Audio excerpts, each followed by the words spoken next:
समस्त भाई भौणी मान को स्वागत। पिला माने आम आगु जाचु आम पृथ्वी पृष्ठ में बास करूँ। आमर पृथ्वी ग्रह बहुत विशाल।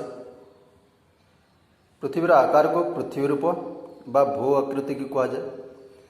यार आकार संबंध में कल्पना करने सहज नुहे।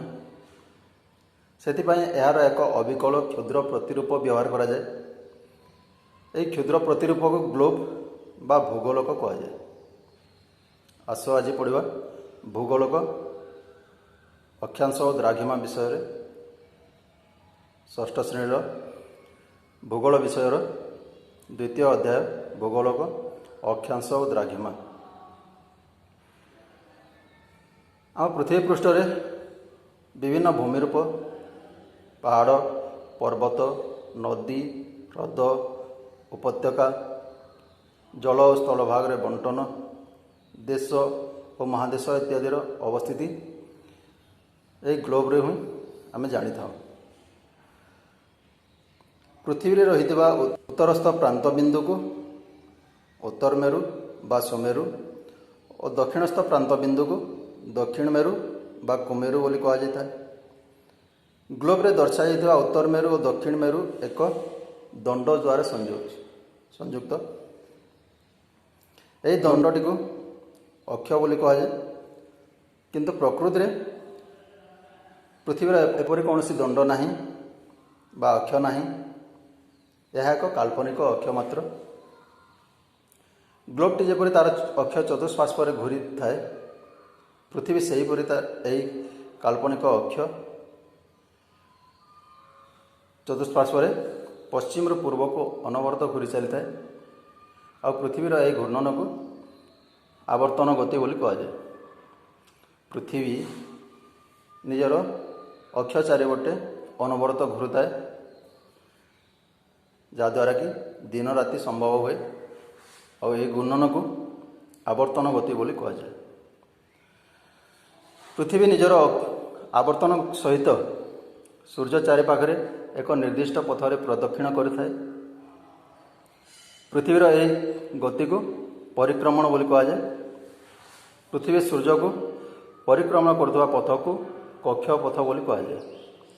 प्रत्येक ग्रह आम पूर्व कालांश जानी दिए प्रत्येक ग्रह निज निज कक्ष पथरे घूरी था। पृथ्वी मध्य निज कक्ष पथरे घूरी थाए।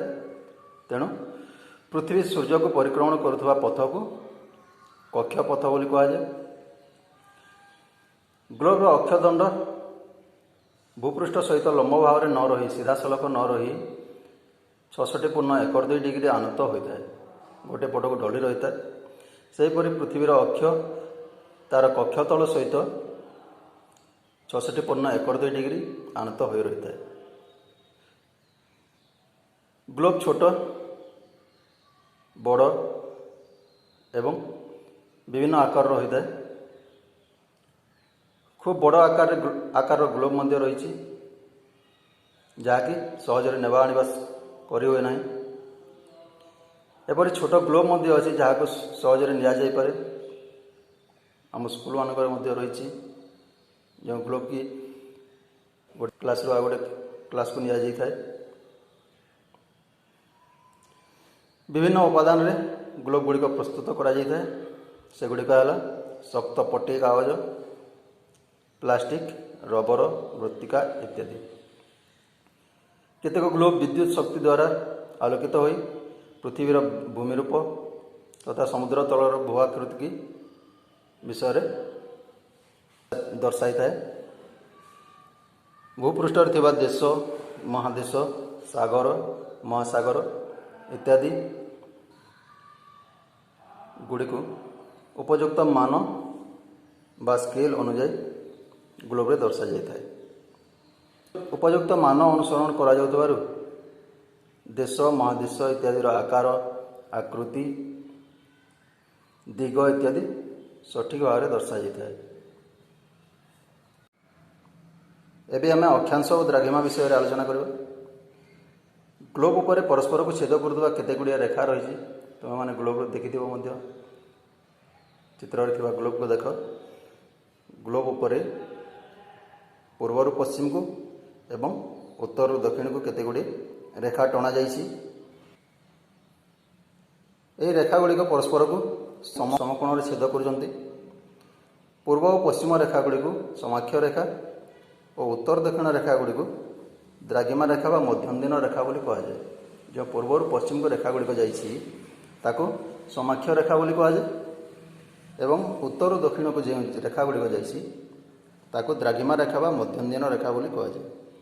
କିନ୍ତୁ ପ୍ରକୃତରେ ଭୂପୃଷ୍ଠରେ ଏପରି କୌଣସି ରେଖା ନାହିଁ।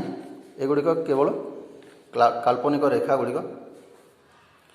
ଭୂପୃଷ୍ଠର ବିଭିନ୍ନ ସ୍ଥାନର ଅବସ୍ଥିତି, ଭୌଗୋଳିକ ଅଞ୍ଚଳ, ପ୍ରକୃତିର ଅବସ୍ଥିତି, ଜଳବାୟୁ, ସମୟ ଇତ୍ୟାଦି ସମ୍ବନ୍ଧରେ ଅଧ୍ୟୟନ କରିବା ପାଇଁ ସମାକ୍ଷ ରେଖା ଓ ଦ୍ରାଘିମା ରେଖାର ଗୁରୁତ୍ୱପୂର୍ଣ୍ଣ ଭୂମିକା ରହିଛି। ସମାକ୍ଷ ରେଖା ଗୁଡ଼ିକ ଯୋଗୁଁ ଆମେ ବିଭିନ୍ନ ସ୍ଥାନର ଅବସ୍ଥିତି, ଋତୁ ପରିବର୍ତ୍ତନ ଇତ୍ୟାଦି ସମ୍ବନ୍ଧରେ ଜାଣିଥାଉ ଏବଂ ଦ୍ରାଘିମା ରେଖା ଗୁଡ଼ିକ ଦ୍ୱାରା ଆମେ ସମୟ ଜାଣିଥାଉ। ପୂର୍ବ ପଶ୍ଚିମ ସମାନ୍ତରାଳ ଯେଉଁ ବୃତ୍ତାକାର ରେଖା ଗୁଡ଼ିକ ମଧ୍ୟରୁ ସବୁଠାରୁ ବଡ଼ ବୃତ୍ତାକାର ମଝିରେ ଯେଉଁ ରେଖା ରହିଛି ତାହା ଗ୍ଲୋବକୁ ଦୁଇ ଭାଗରେ ବିଭକ୍ତ କରୁଛି। ଉତ୍ତର ଦକ୍ଷିଣ ଏପରି ଦୁଇ ଭାଗରେ ବିଭକ୍ତ କରୁଛି। ଏହି ବୃତ୍ତାକାର ରେଖାକୁ ବିଷୁବବୃତ୍ତ ବା ନିରକ୍ଷ ବୃତ୍ତ ବୋଲି କୁହାଯାଏ। ବିଷୁବବୃତ୍ତର ଉତ୍ତରକୁ ଉତ୍ତର ଗୋଳାର୍ଦ୍ଧ ଏବଂ ଦକ୍ଷିଣକୁ ଦକ୍ଷିଣ ଗୋଳାର୍ଦ୍ଧ ବୋଲି କୁହାଯାଏ। ବିଷୁବରେଖା ସହିତ ସମାନ୍ତରାଳ ଭାବରେ ଅଙ୍କନ କରାଯାଇଥିବା ବୃତ୍ତାକାର ରେଖା ଗୁଡ଼ିକୁ ସମାକ୍ଷ ରେଖା ବୋଲି କୁହାଯାଏ। ଗୋଟିଏ ସମାକ୍ଷ ରେଖାରେ ଅବସ୍ଥିତ ସ୍ଥାନ ଗୁଡ଼ିକର ଅକ୍ଷାଂଶ ସମାନ ହୋଇଥାଏ। ତେବେ ଅକ୍ଷାଂଶ କ'ଣ? ଭୂପୃଷ୍ଠରେ ଅବସ୍ଥିତ କୌଣସି ସ୍ଥାନ ଭୂକେନ୍ଦ୍ରରେ ବିଷୁବରେଖା ସହିତ ଯେଉଁ କୋଣ ଅଙ୍କନ କରେ ବା କୋଣ ସୃଷ୍ଟି କରେ ତାହାକୁ ସେହି ସ୍ଥାନର ଅକ୍ଷାଂଶ ବୋଲି କୁହାଯାଏ। ଭୂପୃଷ୍ଠରେ କୌଣସି ସ୍ଥାନ ତୁମେ ଦେଖ, ସେହି ସ୍ଥାନ ଭୂକେନ୍ଦ୍ର ପୃଥିବୀର କେନ୍ଦ୍ରଠାରେ ବିଷୁବ ରେଖା ସହିତ ଯେଉଁ କୋଣ ସୃଷ୍ଟି କରେ ତାହାକୁ ସେହି ସ୍ଥାନର ଅକ୍ଷାଂଶ ବୋଲି କୁହାଯାଏ। ଭୂପୃଷ୍ଠରେ ଏହି ଦୂରତ୍ୱକୁ କୌଣିକ ଦୂରତ୍ୱ ବୋଲି କୁହାଯାଏ। ତେବେ ପ୍ରତ୍ୟେକ ସମାକ୍ଷ ରେଖା ଓ ଦ୍ରାଘିମା ରେଖା ମାନଚିତ୍ରରେ 1 ଡିଗ୍ରୀ ଲେଖାଏଁ ବ୍ୟବଧାନରେ ଟଣାଯାଇଛି। ଦେଖ, ଉତ୍ତରରୁ ଦକ୍ଷିଣକୁ ମୋଟରେ 179ଟି ସମାକ୍ଷ ରେଖା ଟଣାଯାଇଛି। 179 କିପରି ହେଲା? ଉପରେ କେତୋଟି ରେଖା ରହିଛି? 89ଟି ରେଖା ରହିଛି। ତଳେ ରହିଛି 89ଟି ରେଖା। ମଝିରେ ଗୋଟିଏ ରେଖା ଯେଉଁଟାକି ବିଷୁବ ରେଖା। ଏପରି ରହିଛି ଏବଂ ସବୁଠାରୁ ଉପରେ କୌଣସି ରେଖା ନାହିଁ, ସେଠି 2ଟି ବିନ୍ଦୁ ମାତ୍ର ରହିଛି। ତେବେ ସବୁକୁ ମିଶାଇ ମୋଟ 179ଟି ସମାକ୍ଷ ରେଖା ହୋଇଥାଏ। ପୃଥିବୀର ଗୋଲେଇଟା କେତେ? ଗ୍ଲୋବର ଗୋଲେଇଟା କେତେ ହେବ? 360 ଡିଗ୍ରୀ ହେବ। ଆମେ ଜାଣିଛୁ ବୃତ୍ତର ଗୋଲେଇ 360 ଡିଗ୍ରୀ, ଯାହାକି କେନ୍ଦ୍ରୀୟ କୋଣର ପରିମାଣ 360 ଡିଗ୍ରୀ ହୋଇଥାଏ। ତେବେ ଆମର ଯେଉଁ ଦ୍ରାଘିମା ରେଖା ଗୁଡ଼ିକ ରହିଛି ତାହା 360ଟି ରହିଛି। ପ୍ରତ୍ୟେକ 1 ଡିଗ୍ରୀ ଲେଖାଏଁ ବ୍ୟବଧାନରେ ଟଣାଯାଇଛି। 360ଟି ଦ୍ରାଘିମା ରେଖା ରହିଛି।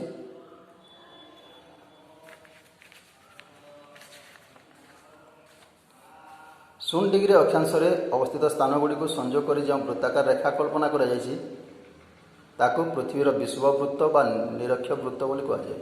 ମଝିରେ ଦେଖ, 0 ଡିଗ୍ରୀରେ ଗୋଟିଏ ରେଖା ରହିଛି, ତାକୁ ବିଷୁବ ବୃତ୍ତ ବା ନିରକ୍ଷ ବୃତ୍ତ ବୋଲି କୁହାଯାଏ। ତାର ପରିମାଣ ହେଉଛି 0 ଡିଗ୍ରୀ। ଯଦି ଆମେ ପୃଥିବୀକୁ 2 ଭାଗ କରିବା ତାହେଲେ ଯେଉଁ ତଳପଟ ରହିବ ତାହା 0 ଡିଗ୍ରୀ। ତେଣୁ ବିଷୁବ ବୃତ୍ତକୁ 0 ଡିଗ୍ରୀ କଳ୍ପନା କରାଯାଇଥାଏ। ବିଷୁବ ବୃତ୍ତ ସହିତ ସମାନ୍ତର ଭାବେ ଉତ୍ତର ଓ ଦକ୍ଷିଣରେ ଯେଉଁ ରେଖା ଗୁଡ଼ିକ ଅଙ୍କନ କରାଯାଇଛି ତାକୁ ସମାକ୍ଷ ବୃତ୍ତ ବା ସମାକ୍ଷ ରେଖା ବୋଲି କୁହାଯାଏ। ବିଷୁବ ରେଖାଠାରୁ ଉତ୍ତର ଓ ଦକ୍ଷିଣରୁ ପ୍ରତ୍ୟେକ कौणिक दूरत्व होची 90 डिग्री विषुवरेखाठारु उत्तर को 90 डिग्री एवं दक्षिण को मध्य 90 डिग्री। संक्षेप में उत्तर मेरुर अक्षांश को 90 डिग्री उत्तर एवं दक्षिण मेरुर अक्षांश को 90 डिग्री दक्षिण बोली दर्शा जाए। सेहीपरि उभय गोलार्धरे अवस्थित स्थान गुड़िकर अक्षांश को दर्शा जाए। कोणर परिमाण को हिसाब को नहीं अक्षांश को दर्शा जाए।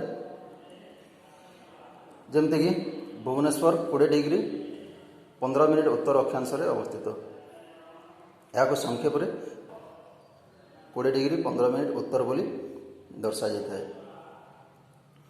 उभय मेरु आड़ को क्रमशः समाक्ष रेखा गुड़िकर आकार कमी कमी जाए कारण पृथ्वीर आकार गोलाकार मझी अपेक्षा ऊपर पटक एवं तल पटक ता संकीर्ण हो आसी था। सबुठार बड़ समाक्ष रेखाटी होची विषुव रेखा बा विषुव वृत्त। यह भूपृष्ठर मध्य भाग अवस्थित। उत्तर गोलार्धर 23.5 डिग्री जो रही समाक्ष रेखा ताकू कर्कट क्रांति कहुए एवं दक्षिण गोलार्धर 23.5 डिग्री समाक्ष रेखा को मकर क्रांति बोली कहुए। ठीक से 66.5 डिग्री समाक्ष रेखा को सुमेरु वृत्त बोली कहुए।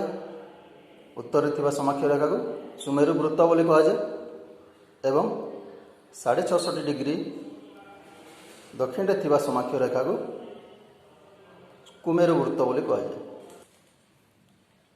एबे केते गुड़े प्रश्न देउछि ताकू घरे अभ्यास करि नबो। परवर्ती कालांश रे हमें अक्षांश द्राघिमा विषय अधिक जानिबा, पृथ्वीर तापमंडल संबंध में जानिबा। पुणे परवर्ती कालांश रे देखा हेबो। धन्यवाद।